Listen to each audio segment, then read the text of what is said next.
सौतन सौतन और सास का गांव में नहाना। देखो अनीता, तुम गांव जा रही हो, ऐसे कपड़े पहनकर जाओगी तो सब लोग क्या सोचेंगे तुम्हारे बारे में। ओहो, आप ऐसा क्यों सोचते हो? जब मैं गांव जाऊंगी तो सब लोग शहर के रंग ढंग देखकर बहुत खुश होंगे। देखना, ये मेरा आपसे वादा है, वादा। अनीता अमित के साथ छोटे कपड़े पहनकर उसके गांव के लिए निकल पड़ती है। जैसे ही अमित अपने गांव में अनीता को अपने घर पर लेकर जाता है, उसे देखते ही सब लोग हैरान रह जाते हैं। अरे बेटा, ये लड़की कौन है? हाँ, दरअसल माँ, आप अंदर चलो, मैं आपको सारी बातें बताता हूँ। तभी दरवाजे पर नंदिनी भी आ जाती है और अमित के साथ अनीता को देखकर हैरान रह जाती है।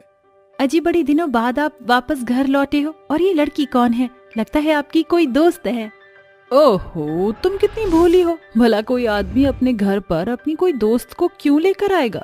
मैं उनकी पत्नी हूँ, यानी कि तुम्हारी सौतन। ये सुनते ही नंदिनी की आंखों में आंसू आ जाते हैं, जिसके बाद वो अपनी पत्नी नंदिनी और अपनी माँ को उनके कमरे में ले जाता है और उन्हें समझाता है। देखो माँ, मैं जानता हूँ कि मुझे ऐसा नहीं करना चाहिए था, लेकिन आपने मेरी मर्जी के खिलाफ जाकर मेरी शादी नंदिनी से करवा दी थी। लेकिन नंदिनी मेरा बहुत ख्याल भी रखती है और मैं उसको हमेशा अपने साथ ही रखूंगा। लेकिन मैं अनीता से प्यार करता हूँ और मैं उसको नहीं छोड़ सकता। मेरी उससे बहुत पहले ही शादी हो चुकी है। हे भगवान, बेटा ये तूने क्या किया? अब गांव के लोग हमारे बारे में क्या सोचेंगे? अरे थोड़ी तो हमारी इज्जत का ख्याल रखता। नहीं माँ जी, आप इन्हें कुछ मत कहिए। इन्होंने जो किया सही किया, और फिर इन्होंने मुझे छोड़ा तो नहीं। मैं इसी घर में इनके साथ रहना चाहती हूँ। मैं कहीं नहीं जाऊंगी और मैं अपनी सौतन के साथ भी अच्छे से रहूंगी। ऐसा कहकर नंदिनी अमित की बातों को समझ जाती है, जिसके बाद में अपने कमरे में वो चली जाती है। देखते ही देखते अमित अपनी दोनों पत्नियों के साथ एक ही घर में रहने लगता है। एक दिन अनीता अपनी सौतन नंदिनी से कहती है, अरे यहाँ पर कोई स्विमिंग पूल नहीं है क्या? मुझे खुले में नहाने की आदत है। यहाँ पर तो कोई स्विमिंग पूल है ही नहीं। दीदी, यहाँ पर स्विमिंग पूल मिलना तो बहुत मुश्किल है, लेकिन हाँ, यहाँ पर एक नदी है जहाँ पर आप नहा सकती हो। लेकिन वहाँ जाना मना है। सुना है वहाँ से कई आदमी गुजरते हैं, इसलिए कोई भी औरत वहाँ जाकर नहीं नहाती। ओहो, ये सारी बातें तो बेकार की हैं। भला कोई हमें नहाते हुए कैसे देख लेगा? तुम मुझे उस नदी के पास लेकर चलो। अनीता के कई बार कहने के बाद नंदिनी उसे नदी के पास ले जाती है, जहाँ वो नदी का पानी देखकर बहुत खुश होती है। अरे वाह, ये तो बहुत खूबसूरत है। यहाँ पर नहाने का तो मजा ही अलग होगा। अनीता फटाफट अपने कपड़े उतारकर नदी में जाकर नहाने लगती है। ये सब देखकर नंदिनी उससे कहती है, अरे दीदी, जल्दी से यहाँ से बाहर निकल आओ, नहीं तो कोई मर्द जात आ जाएगा और आपको देख लेगा। अनीता दिल भर के नदी के अंदर नहाती रहती है। उसे किसी भी चीज की परवाह नहीं होती। दूसरी तरफ नंदिनी अनीता को देख देख कर बहुत ज्यादा घबराने लगती है और उसे कुछ भी समझ नहीं आता। ओहो, अब मैं क्या करूं? अनीता दीदी तो बाहर निकलना ही नहीं चाह रही हैं। हे भगवान, आज कोई हमें देखने वाले, मुझे ही पहरेदारी पर खड़े होना होगा। नंदिनी यहाँ से वहाँ देखने लगती है, लेकिन कोई भी नहीं आता। जिसके कुछ ही देर बाद अनीता अच्छे से नहाकर बाहर आती है और कपड़े पहन लेती है। अरे वाह, कितना मजा आया। मुझे तो बहुत अच्छा लगा ऐसे नहाकर। अब से मैं रोज यहाँ पर नहाने आया करूंगी। और एक काम करना, तुम भी मेरे साथ नहाना, तुम्हें भी बहुत मजा आएगा। अगर अमित जी को इस सब के बारे में पता चल गया तो वो बहुत ज्यादा गुस्सा होंगे। आप जल्दी से घर चलिए। नंदिनी अनीता को वापस घर ले आती है, जिसके बाद वो अपनी सास को नदी में नहाने के बारे में बताती है। अरे माँ जी, मैं तो कहती हूँ आप भी नदी में नहाना चलना हमारे साथ, बहुत मजा आता है। अरे बहू, तू कहीं पागल तो नहीं हो गई है? तुझे पता भी है वहाँ से कितने मर्द निकलते हैं, और वो भी गांव के। अरे गांव के किसी आदमी ने तुझे ऐसे नहाते हुए देख लिया तो पूरे गांव में हमारी कितनी बदनामी हो जाएगी। जरा इसके बारे में तो सोच। आप दोनों ऐसा क्यों सोचती हो? शहर में सभी औरत और मर्द एक साथ एक ही स्विमिंग पूल में नहाते हैं। वहाँ तो किसी को कोई परेशानी नहीं होती। फिर यहाँ गांव में लोग इतना क्यों सोचते हैं? मेरी बात मानो, अगर आपको भी मजे से नहाना है तो कल मेरे साथ जरूर चलना। ऐसा कहकर अनीता अपने काम में लग जाती है। देखते ही देखते शाम होने लगती है। शाम को सारे काम खत्म करने के बाद अनीता नदी में नहाने की सारी बातें नंदिनी को बताती है, जिसे सुनकर नंदिनी को भी बहुत अच्छा लगता है। ठीक है दीदी, कल जब आप नदी में नहाने के लिए जाओगी तो मैं भी तुम्हारे साथ जरूर चलूंगी, और मैं भी देखूंगी कि आखिर नदी में नहाने से ऐसे कौन से मजे आते हैं। अगले दिन जैसे ही सवेरा होता है, नंदिनी और अनीता दोनों सौतन मिलकर अपने घर के सभी कामों को निपटा लेते हैं। जिसके बाद नंदिनी और अनीता दोनों मिलकर नदी के पास जाती हैं और वहां जाकर नहाने लगती हैं। अरे वाह दीदी, आप तो सच कह रही थी, यहाँ नहाने में तो और भी ज्यादा मजा आ रहा है। अब तो मैं रोज यहाँ पर ही नहाऊंगी। दोनों सौतने मिलकर नदी में खूब मजे से नहा रही होती हैं कि तभी वहां पर कौशल्या भी आ जाती है और उन्हें नहाते हुए देख उनसे कहती है, अरे तुम दोनों यहाँ पर नहा रही हो, तुम्हें तो हमारी जरा भी इज्जत का ख्याल नहीं। तुम दोनों ऐसा कैसे कर सकती हो? अरे माँ जी, आप भी एक दिन के लिए अपनी इज्जत को भूल जाइए और यहाँ हमारे साथ मजे से नहा लीजिए। अनीता और नंदिनी कौशल्या को बहुत समझाती है, जिसके बाद में दोनों मिलकर अपनी सास को भी नदी में नहाने के लिए ले आती है। जिसके बाद वो तीनों मिलकर नदी में नहाने लगती हैं कि तभी गांव के कुछ लड़के वहां से गुजर रहे होते हैं। अरे यह लड़कियों की आवाज कहाँ से आ रही है? मुझे लगता है नदी के किनारे से ही कहीं से आ रही है। अरे वाह, आज तो लगता है बवाल हो ही गया, कोई चिड़िया नदी में नहा रही है। वो तीनों मिलकर नदी के किनारे पहुंच जाते हैं और एक पेड़ के पीछे छुपकर अनीता, नंदिनी और कौशल्या को नहाते हुए देखने लगते हैं। अरे देखो, अरे उसे देखो, उसे देखो तो सही, कितने छोटे छोटे कपड़े पहने हैं, कितनी खूबसूरत लग रही है। मेरा तो मन कर रहा है कि इसकी वीडियो बना लूं। ऐसा कहकर प्रमोद अपने फोन में वीडियो बनाना शुरू कर देता है। देखते ही देखते तीनों ही एक साथ मिलकर वीडियो बनाना शुरू कर देते हैं। तभी वहां पर अमित पहुंच जाता है और उन्हें ऐसा करते हुए देख लेता है। तुम लोगों की इतनी हिम्मत कि तुम लोग लड़कियों के नहाते हुए फोटो और वीडियो बनाओगे? अभी रुको, मैं तुम तीनों को अभी बताता हूँ। अमित पास में पड़ा एक डंडा उठाता है और उन तीनों की खूब पिटाई करता है। जिसके बाद वो तीनों अमित से अपनी गलती की माफी मांगते हैं। अरे मुझे माफ कर दीजिए, मुझसे बहुत बड़ी गलती हो गई, आज के बाद मैं कभी नहीं करूंगा। अरे करना तो दूर, आज के बाद हम यहाँ पर कहीं दिखाई भी नहीं देंगे। वो तीनों वहां से चले जाते हैं। जिसके बाद अमित वापस घर लौट आता है और अपनी दोनों पत्नियों और अपनी माँ के आने का इंतजार करता है। जैसे ही वे तीनों नदी से नहाकर आ जाती हैं, वो उनसे कहता है, आज जो हुआ है वो बहुत गलत हुआ है। अगर आइंदा मैंने तुम तीनों में से किसी को भी नदी में नहाते हुए देख लिया तो मुझसे बुरा कोई नहीं होगा। मुझे माफ कर दीजिए, आज के बाद मैं कभी भी नदी में ना खुद जाऊंगी और ना ही इन दोनों को लेकर जाऊंगी। उस दिन के बाद से अनीता को अपनी गलती का सबक मिल जाता है और वो नदी में नहाना छोड़ देती है। दिनेश की शादी गंगा से हुई थी। शादी के कुछ दिनों बाद गंगा ने एक बेटी को जन्म दिया, मगर बदकिस्मती से उस जननी का जीवन मौत का कौर हो गया। जिसके बाद दिनेश ने अपनी दूध मुही बेटी के लिए शारदा से दूसरी शादी की, मगर जूही सिर्फ 10 साल की है। जूही की सौतेली माँ शारदा उस बच्ची पर बहुत ज्यादा ज्यादती करती है। जूही, ओ जूही, अरे ओ नासपीटी, कहाँ मर गई? लगता है आज इसे मजा चखाना ही पड़ेगा। इतने के बाद जूही की सौतेली माँ गुस्से में बड़बड़ाती हुई कमरा टटोलने लगती है, जहाँ जूही उसके कमरे के ड्रेसिंग टेबल पर खड़ी थी। उसकी आंखों में खुशियों की बड़ी झिलमिलाहट थी, जो उस झुमके की थी जो उसके हाथों में था। अरे वाह, ये झुमका कितना चमक रहा है और इसकी बनावट भी कितनी बेहतरीन है। ओह कमबख्त, तेरी हिम्मत कैसे हुई मेरे झुमके छूने की? सफाई के बहाने दराज की खोजबीन होती है, तभी मैं सोचूं कि तुझे मेरे ही कमरे में इतना समय क्यों लगता है। चोटी कहीं की, आज तेरी खैर नहीं। ठहर तू। ताव में आकर शारदा फर्श पर पड़े झाड़ू से जूही को बहुत मारती है। माँ, मुझे मत मारो माँ, बहुत दर्द हो रहा है। माँ छोड़ दो, मैं फिर कभी आपके झुमके नहीं छूंगी। जूही की आवाज सुनकर उसका पिता दिनेश दौड़ता हुआ वहां आता है और सौतेली माँ के जुल्म के कारण जूही अपने पिता को जकड़ लेती है। अरे शारदा, कैसी कसाई औरत हो तुम, तुम्हारे सीने में दिल है कि पत्थर? अरे इतना जुल्म तो कोई जानवर पर भी नहीं करता, फिर जूही तो तुम्हारी बेटी है। कभी नहीं, इस नागिन से मेरा कोई नाता नहीं है। अगर मुझे पता होता कि तुम मेरी बेटी के जीवन में सौतेलेपन का जहर घोलोगी तो मैं कभी दोबारा ब्याह न चाहता। शायद तुम्हारे इसी सौतेलेपन के चलते तुम्हारी कोख सूनी रह गई। दिखा दी ना अपनी जात। सारे फसाद की जड़ ये जूही है, जिसके कारण हमारे बीच खिटपिट होती रहती है। काश कि यही अपनी माँ के साथ मर जाती। ये पहली दफा नहीं था जब दिनेश ने शारदा का सौतेला स्वभाव देखा हो। शुरुआत से ही उसने शारदा के मन फिराव करने की कोशिश की, मगर शारदा के सौतेलेपन में कोई फर्क न आया। दिन बीतते गए, दिनेश दुनिया को अलविदा कह गया, जिसके बाद शारदा का सौतेलापन शिखर पर चढ़ गया। वो आठों पहर जूही को मारती पीटती रहती। जूही अक्सर अपनी माँ की तस्वीर को सीने से सटाकर दिन भर का हाल बताती। माँ, तुम मुझे अनाथ छोड़कर तारों के देश में क्यों चली गई माँ?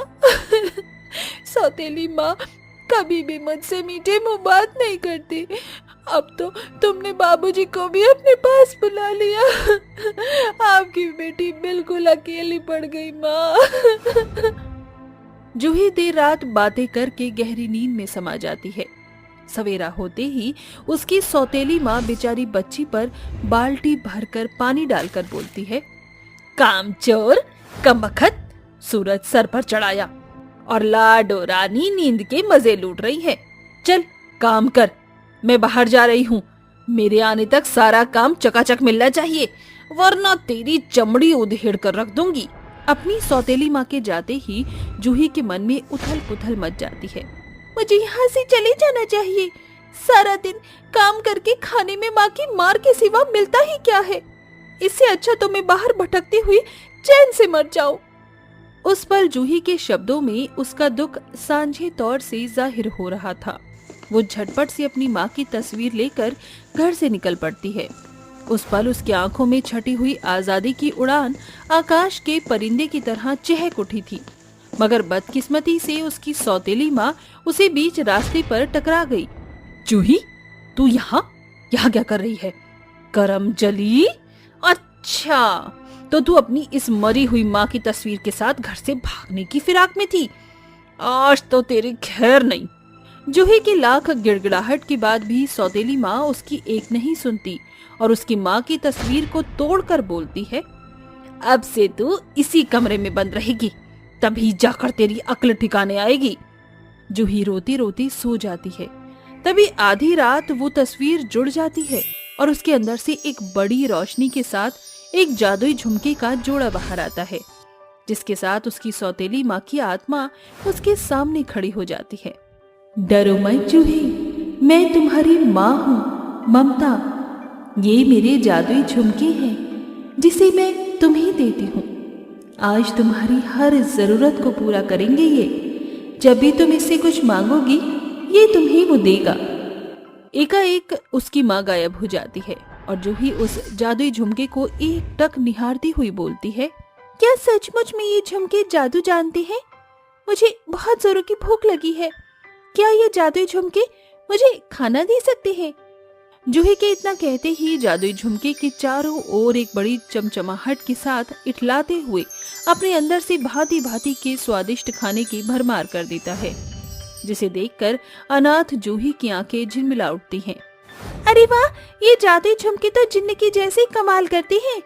आज कितने वक्त बाद मुझे इतना अच्छा खाना खाने को मिला है। जूही खुशमन से खाना खाकर सो जाती है। अगली सुबह सारा कामकाज खत्म कर देती है, जिसे देखकर उसकी सौतेली माँ सोच में पड़ जाती है। मैंने तो इसे खाने को एक दाना भी नहीं दिया था, फिर भी इसके चेहरे पर भूख की ललक के बजाय ये खिलखिलाहट कैसे है? अरे ओ मेरी सौतेली बेटी, सुन तो जरा। जी माँ, आपने बुलाया? इतनी खुश क्यों है तू? रात की मार भूल गई है क्या, या फिर जिनका चिराग हाथ लग गया है तेरे? अपनी सौतेली माँ का ये सवाल सुनकर जूही बोलती है, अगर माँ को जादुई झुमके की बात पता चल गई तो वो मुझसे झुमके छीन लेंगी।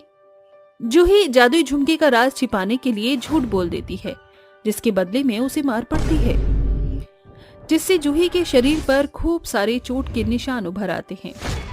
जानते हो जादुई झुमके, आज सौतेली माँ ने मुझे बहुत मारा, मगर मुझे दुख से ज्यादा खुशी है कि मैंने अपनी माँ के जादुई झुमके को बचा लिया।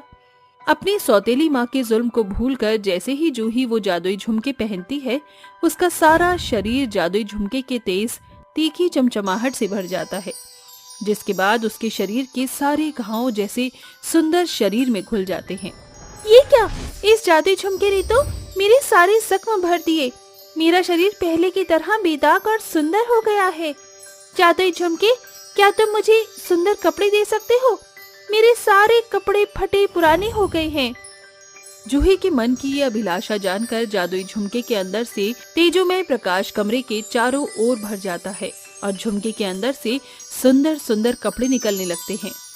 बस अब तुम रुक जाओ जादुई झुमके, मेरे लिए इतने कपड़े बहुत हैं। ऐसे ही समय बीतता चला जाता है। जादुई झुमके के होने से जूही अपनी हर एक ख्वाहिश को पूरा किया करती। एक दिन उसके दरवाजे पर एक बूढ़ा इंसान हाथ पसारते हुए बोलता है, अरे सुनो बेटी, घर में कोई बड़ा है तो बुला दो, मुझ बूढ़े की मदद करो, कई दिनों का भूखा हूँ, थोड़ा खाना और सर्दी काटने का जुगाड़ कर देती तो भगवान भला करता। ये सुनकर जूही फुसफुसाती हुई खुद से बोलती है, सौतेली माँ तो इन बूढ़े काका की मदद करने से रही, और अगर मैं इन्हें जादुई झुमके से खाना देती हूँ तो वो भी 2 वक्त में खत्म हो जाएगा। सुनो जादुई झुमके, क्या तुम अपनी जैसा सोने का झुमका दे सकते हो? जूही के इतना कहते ही जादुई झुमके से सोने के कई सारे झुमके निकलने लगते हैं। ये लो बूढ़े काका, अब आपको अपना पेट भरने के लिए किसी के आगे हाथ नहीं पसारना पड़ेगा। इन सोने के झुमके को बेचकर आपकी हर जरूरत पूरी हो जाएगी। शुक्रिया बेटी, भगवान तुम्हें लंबी उम्र दे। जैसे ही बूढ़ा वहाँ से चला जाता है, सामने खड़ी सौतेली माँ कहती है, अच्छा, तभी मैं सोचूं कि लाडो रानी के ठाट कैसे बदल रहे हैं। ला दे ये जादुई झुमका, ये हाथों में नहीं बल्कि कानों में शोभता है। माँ, मेरा झुमका मुझे लौटा दो, ये मेरी माँ की निशानी है। शारदा जूही की एक नहीं सुनती और उन जादुई झुमकों को जैसे ही अपने कानों में पहनती है, जादुई झुमके उसके कानों से कटकर जमीन पर गिर जाते हैं। अरे माँ, मेरे कान कट गए, ये जादुई झुमके हैं कि झंझट आई। सही कहा है लोगों ने, जिसका सामान उसको ही साजे और दूजा करे तो ठेंगा बाजे। शारदा उस जादुई झुमके को झुंझलाहट के साथ दूर कर देती है और जादुई झुमका हमेशा के लिए जूही के पास ही रहता है। मगर अपने कानों के कट जाने के बाद शारदा को बड़ा सबक मिलता है, जिसके बाद से शारदा जूही को कभी परेशान नहीं करती। शारदा जूही से अपनी की गई गलतियों के लिए माफी भी मांगती है और उसके साथ खुशी खुशी रहने लगती है। वीरपुर गांव में रहने वाली शारदा का इकलौता बेटा था मानव। शारदा की देवरानी थी शीला, जो बेहद ही रूढ़िवादी सोच की औरत थी। वो अपनी दबी कुचली सोच से अक्सर शारदा के कान भरने का काम करती थी। चारों ओर चहल पहल मची हुई थी, क्योंकि आज शारदा के बेटे मानव की सगाई भार्गवी की बेटी लक्ष्मी के साथ होने वाली थी।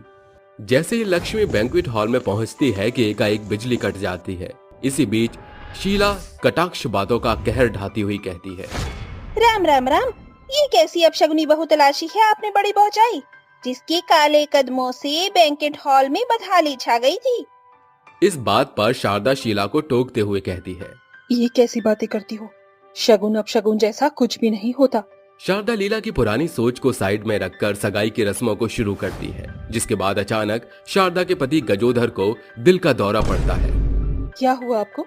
आप ठीक तो हैं? गहरी सांस लीजिए। मौके का फायदा उठाकर शीला एक बार फिर मंथराई के मन से कहती है, 2 ही पलों में 2 बड़ी भारी दुर्घटनाएं। अरे ये अपशगुन नहीं तो और क्या है बड़ी भौजाई, मेरी बात मानो तो इसी पल ये रिश्ता तोड़ दो। मुझे इस लड़की के नक्षत्र और इसकी दशा कुछ ठीक नहीं जान पड़ती। शीला की भली बुरी बातें लक्ष्मी के भीतर सनसनी मचाकर रख देती हैं और वो मन में कहती है, हे ईश्वर, मेरे दामन पर लगा ये अपशगुन का दाग धो दे प्रभु, वरना। एकाएक जमीन पर औंधे मुंह पड़ा गजोधर अपने पैरों पर दृढ़ खड़ा हो जाता है, जैसे मानो आसमान में रहने वाले ईश्वर ने लक्ष्मी के मन की मुराद सुनकर पूरा कर दिया हो। इस पर मानव लक्ष्मी का साथ देते हुए कहता है, क्यों शीला चाची, अब आपके पास कोई शब्द नहीं कहने को? ये शगुन अपशगुन जैसी मान्यताओं को बढ़ावा देकर क्यों आप समाज में लड़कियों का जीना दुश्वार करती हैं? मानव के मुंह से इतना कुछ सुनकर सन की शीला पैर पटकते हुए वहां से 9-2-11 हो जाती है। सगाई के कुछ ही दिनों बाद मानव और लक्ष्मी शादी के बंधन में बंध जाते हैं और मानवी ससुराल की चौखट पर कदम रखती है। लक्ष्मी बहू, चावल के कलश को अपने शुभ कदमों से बिखेर कर गृह प्रवेश करो। लक्ष्मी पांव आगे बढ़ाकर जैसे ही कलश को पैर लगाती है, दूर जाकर शारदा के सिर पर लग जाता है, जिसके साथ उसके सिर लहूलुहान हो जाता है। आई माँ। अरे रे रे, बेड़ा गर्क हो इस अपशगुनी का। अभी तो ससुराल में पाँव पड़े भी नहीं और बेचारी बड़ी भौजाई का कपार फोड़ दिया।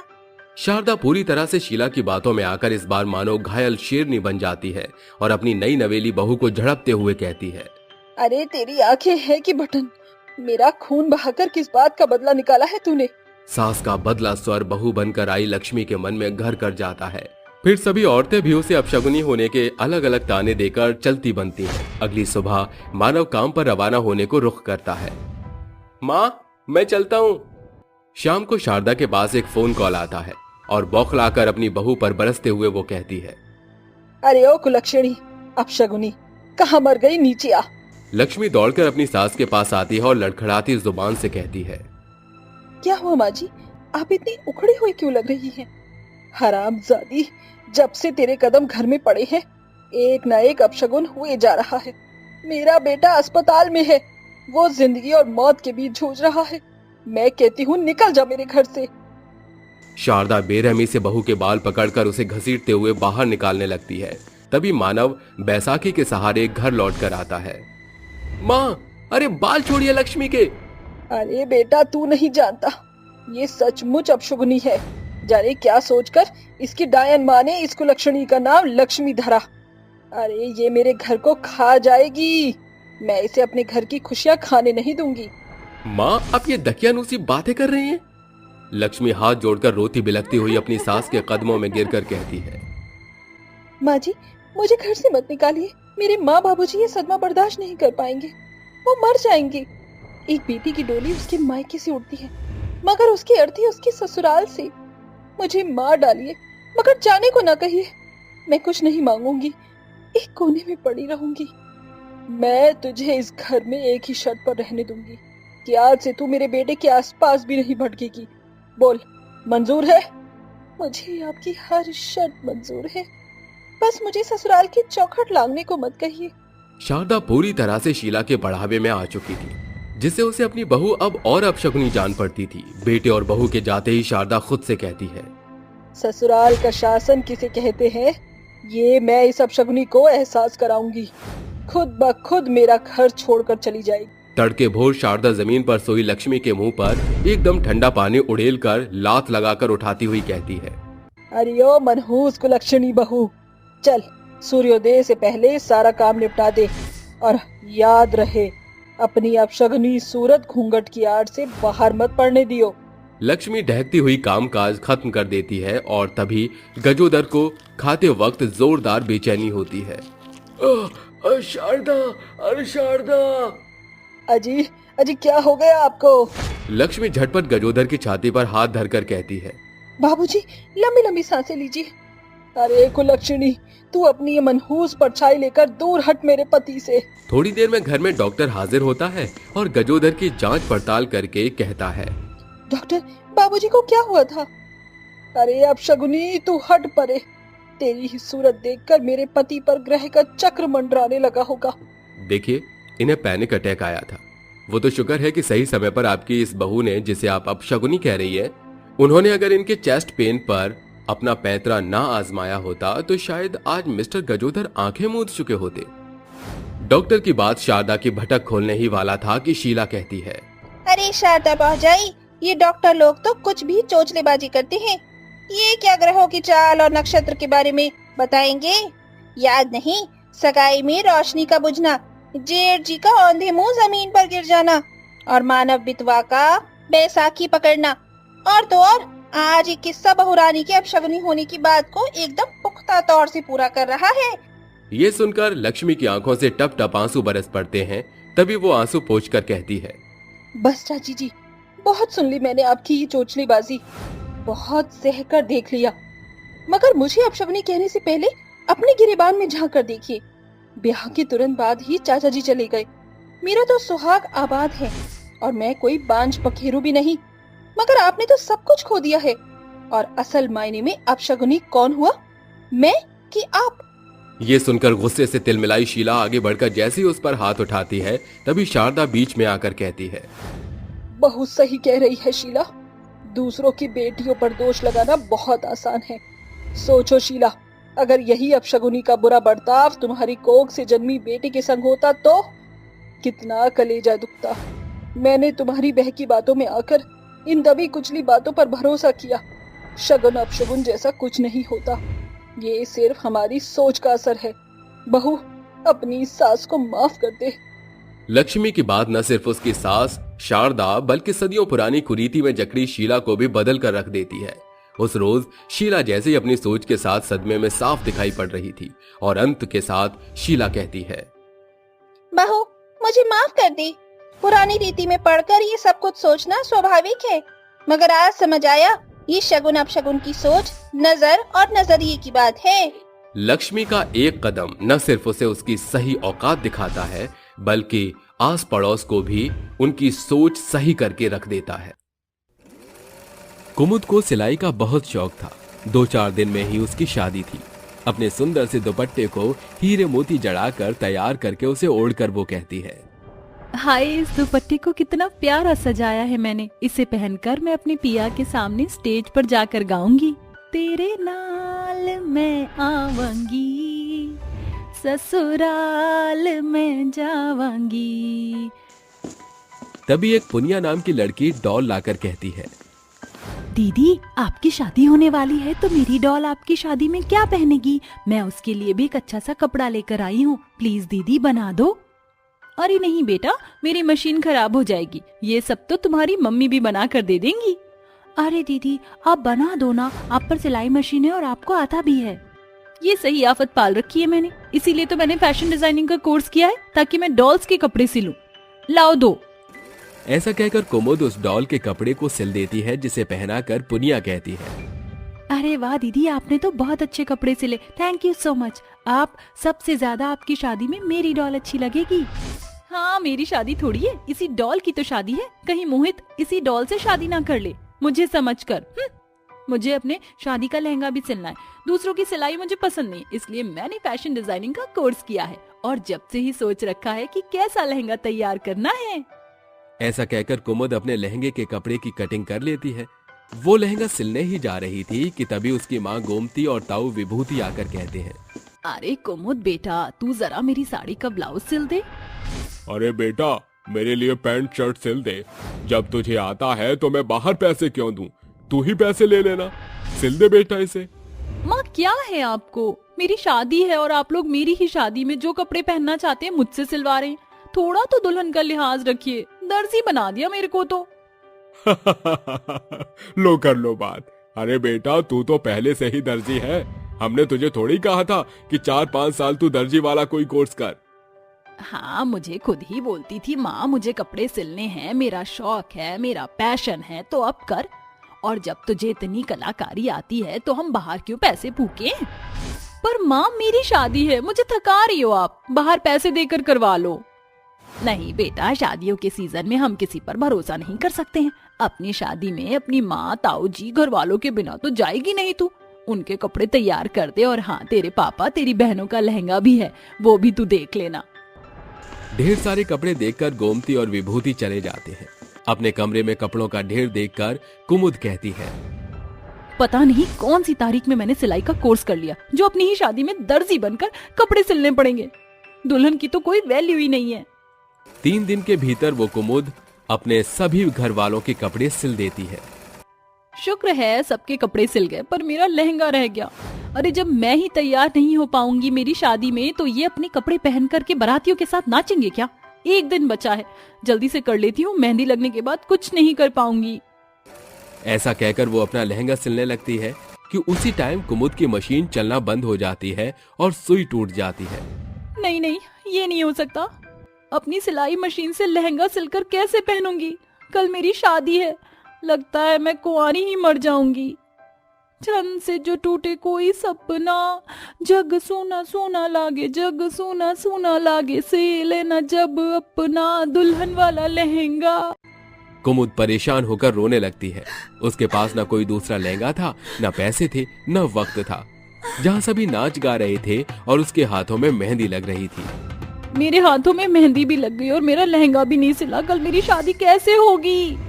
उसकी परेशानी को देखकर उसकी मरी हुई दादी उसके सिलाई मशीन को जादू से सिलाई मशीन जादुई बनाकर कहती है, पोती की शादी में ऐसे नहीं देख पाई तो क्या हुआ, स्वर्ग से ही देख लूंगी, पर कोई अड़चन नहीं आने दूंगी। अब ये जादुई सिलाई मशीन हमेशा उसके काम आएगी। जिसके बाद उसकी पोती का लहंगा खुद ब खुद जादुई सिलाई मशीन से सिलने लगता है और तैयार हो जाता है। कुछ देर बाद जब कुमुद अपने कमरे में आती है तो देखती है, हे भगवान, मैं अपनी शादी में लहंगा कैसे पहनूंगी? मेरा लहंगा, और ये तो बिल्कुल वैसे बना है जैसे मैं चाहती थी। मेरी मशीन तो खराब थी, कैसे हुआ? किसने किया? बेटा थोड़ी देर रेस्ट कर ले, कल तेरी शादी है, बहुत थकान होगी। गोमती के कहने पर कुमुद सो जाती है। उसे ये समझने का समय ही नहीं मिलता कि ये सब कैसे हुआ। अगले दिन अपना चमचमाता लहंगा पहनकर नाचते हुए वो स्टेज पर आ जाती है। उसे देखकर दूल्हा मोहित दिल पर हाथ रखकर कहता है, हाय क्या मेरी कुमुद है। हाँ दूल्हे राजा।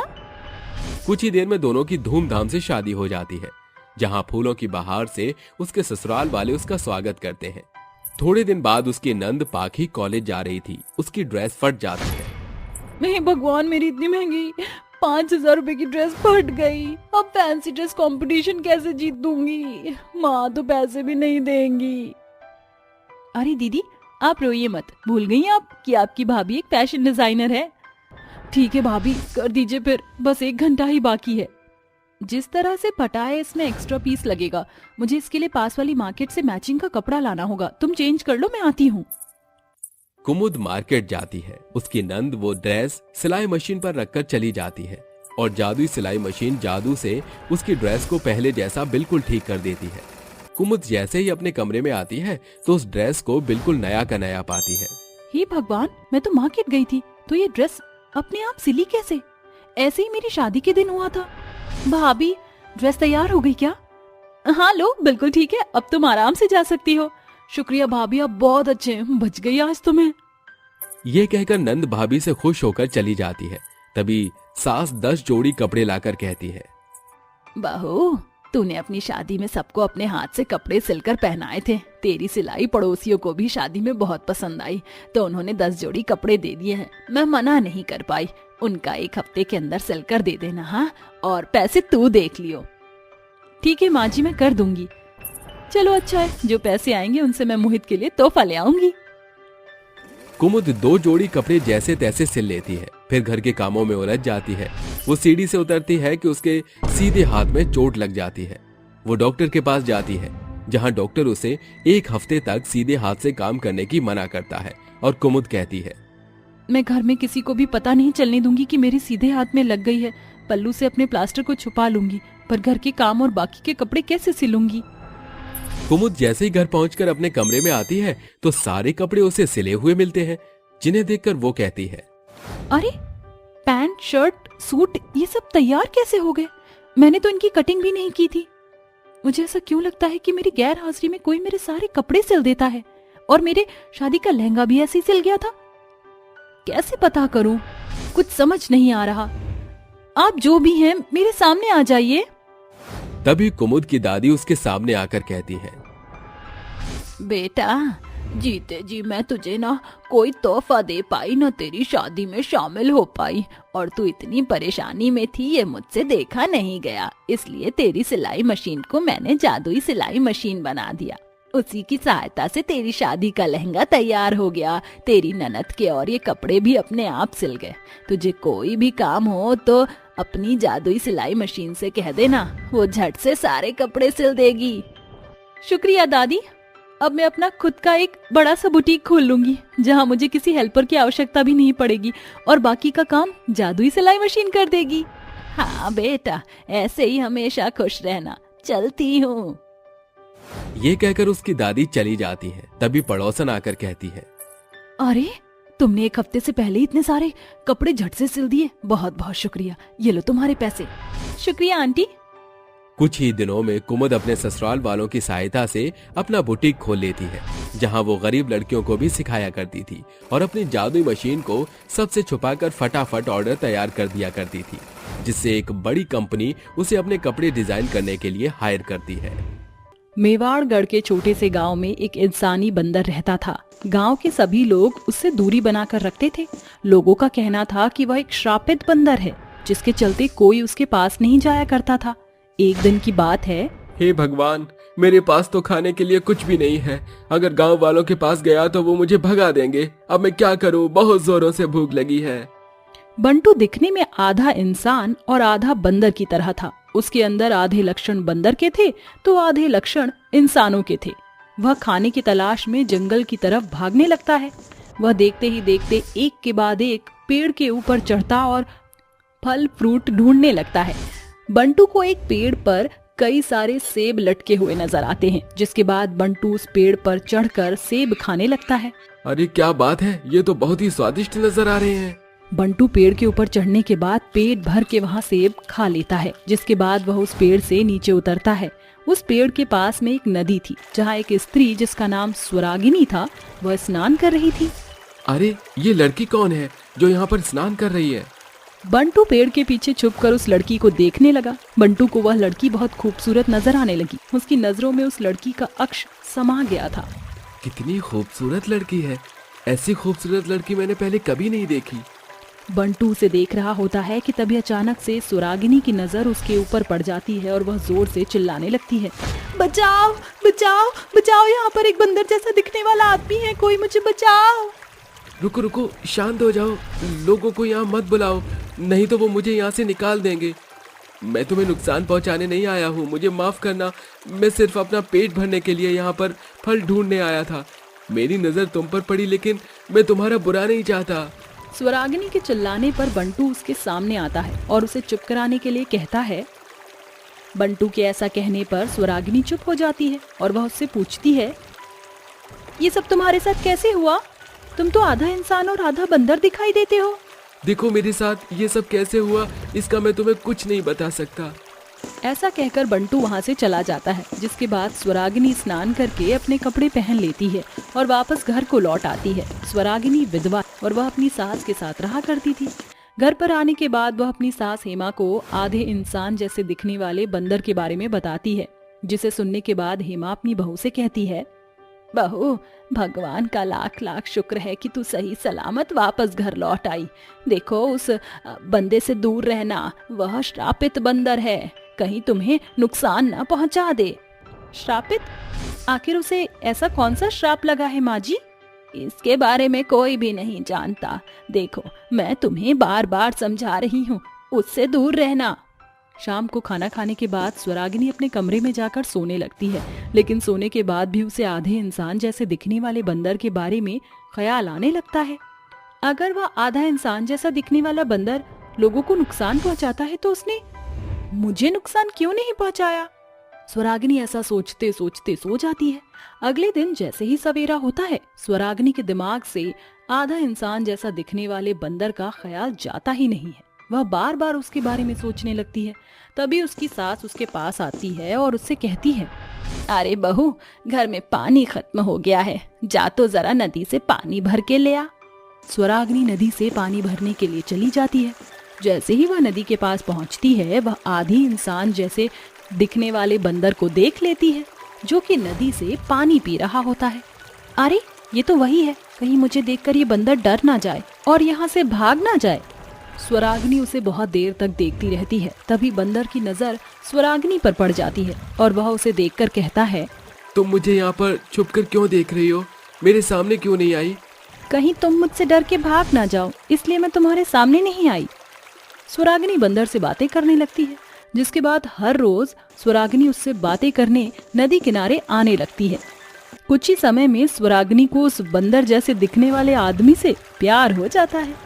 वहीं दूसरी तरफ बंदर भी स्वरागिनी से प्यार करने लगता है। लेकिन एक दिन फिर से स्वरागिनी उससे पूछती है, आखिर ऐसा तुम्हारे साथ क्या हुआ है जो तुम्हें श्राप मिला है? ये कुछ समय पहले की बात है। मेरा नाम बंटू था। मैं इस जंगल में शिकार करने आया करता था। उस समय मैं नादान था और जानवरों के ऊपर बहुत अत्याचार किया करता था। मेरे अंदर जानवरों के लिए दया नहीं थी। एक दिन एक बंदरिया इस जंगल से जड़ी बूटी इकट्ठा करके अपने प्रेमी बंदर के पास ले जा रही थी, क्योंकि उसका प्रेमी बंदर जख्मी हालत में था। लेकिन उस समय मुझे जानवरों को शिकार करना बहुत अच्छा लगता था। मैंने अपना तीर चलाया, जिसके कारण वो बंदरिया जख्मी हो गई।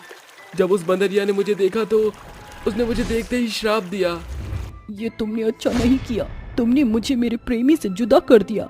अब वह भी इस दुनिया में नहीं बच पाएगा और मैं भी नहीं बच पाऊंगी। लेकिन इस दुनिया से जाने से पहले मैं तुम्हें श्राप देती हूँ कि आज के बाद तुम आधे इंसान और आधे बंदर के रूप में रहोगे। मुझे माफ कर दो, मुझसे गलती हो गई। आज के बाद मैं कभी किसी भी जानवर का शिकार नहीं करूंगा। अपना श्राप वापस ले लो, मुझे अपनी गलती का पछतावा है। बंटू उसके सामने रोने लगता है, गिड़गिड़ाने लगता है, जिसके बाद उस बंदरिया को उसके ऊपर थोड़ा सा तरस आ जाता है और वह उससे कहती है, इस श्राप का अब एक ही तोड़ है। जब तक कोई लड़की तुमसे सच्चा प्यार करके तुमसे शादी नहीं करेगी तब तक तुम इस श्राप से मुक्त नहीं हो पाओगे। उस दिन के बाद से मैं श्राप से मुक्त हो ही नहीं पाया। स्वरागिनी विधवा थी, लेकिन फिर भी वह बंटू से कहती है, मैं तुम्हें पसंद करती हूँ, क्या तुम मुझसे शादी करना चाहोगे? ये सुनते ही बंटू के पैरों तले जमीन खिसक जाती है। उसे कुछ समझ नहीं आता। लेकिन एक विधवा होकर तुम मुझसे शादी करोगी, समाज में कोई तुम्हारी इज्जत नहीं करेगा। जब मेरे सर पर मेरे पति का हाथ होगा तो समाज का कोई भी व्यक्ति मेरे ऊपर उंगली नहीं उठा पाएगा। स्वरागिनी और बंटू एक दूसरे से शादी करने के लिए तैयार हो जाते हैं। बंटू और स्वरागिनी दोनों एक मंदिर में जाते हैं, जहां वे दोनों भगवान को साक्षी मानकर एक दूसरे से शादी कर लेते हैं। उनकी शादी संपन्न होते ही चारों तरफ आंधी तूफान चलने लगते हैं और जोर जोर की हवाएं भी चलती हैं। बंटू बंदर के श्राप से मुक्त हो जाता है और वापस से एक इंसान के रूप में आ जाता है। अरे वाह, मैं तो सच में श्राप से मुक्त हो गया। मैं तुम्हारा बहुत बहुत शुक्रिया अदा करता हूँ। बंटू स्वरागिनी को लेकर वापस गांव आ जाता है, जहां गांव के सभी लोग स्वरागिनी को बहुत सी जली कटी बातें सुनाते हैं। जिसके बाद बंटू उन सभी से कहता है, आप लोगों को मेरी पत्नी के ऊपर उंगली उठाने का कोई अधिकार नहीं है। ये मेरी पत्नी है और मैं इसका पति हूँ। आज से ये विधवा नहीं है, मैं इसका साथी हूँ। बंटू गांव के हर एक व्यक्ति को कड़ा जवाब देता है, जिसके बाद कोई भी स्वरागिनी के ऊपर उंगली नहीं उठा पाता। उस दिन के बाद से बंटू और स्वरागिनी दोनों एक साथ खुशी खुशी अपना जीवन व्यतीत करने लगते हैं।